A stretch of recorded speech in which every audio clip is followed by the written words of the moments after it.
The next question returns to Representative Graves. What can we do to roll back Obamacare? Yeah. That's, what you just got to say, hey, now is the time. We don't have to wait for a Republican majority. We need to get out there and pound the message and pound the message and pound the message. There are some that say, you know what, the Democrats are in control. Why would you want to introduce legislation like this? I'll tell you why, because it's time to get that conversation moving.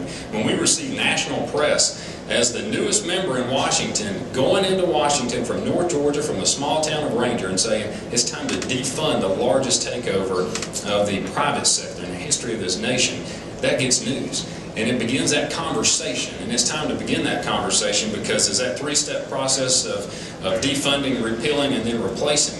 It's going to take a lot of work to get that done. What that does is it equips the Republicans who are campaigning in November, which we hope to get 40 to 60 Republican seats taken over. But how can they campaign if no one has introduced the legislation for them to campaign on and say they would be that co-sponsor? So I believe it starts now, and it builds through this election cycle, and we see the Republican majority take over, and then we implement the legislation. You know, we have been discussing this subject for over a year, and we in the Senate, and I sponsored a number of bills against Obamacare. You know, you might have seen other things in mailers and other things on television, but they're not true. I sponsored legislation that called the Obamacare unconstitutional.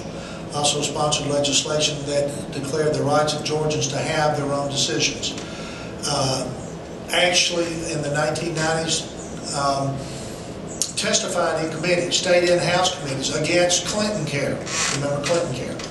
I've always had the firm belief that you, the individual, have the right to choose your own physician, whether it be insurance pushing you or whether it be the federal government pushing you. No one has the right to come between you and your physician. You pay for the insurance, you should make the decision and decide on your own health care. Ms. Gibbs, go.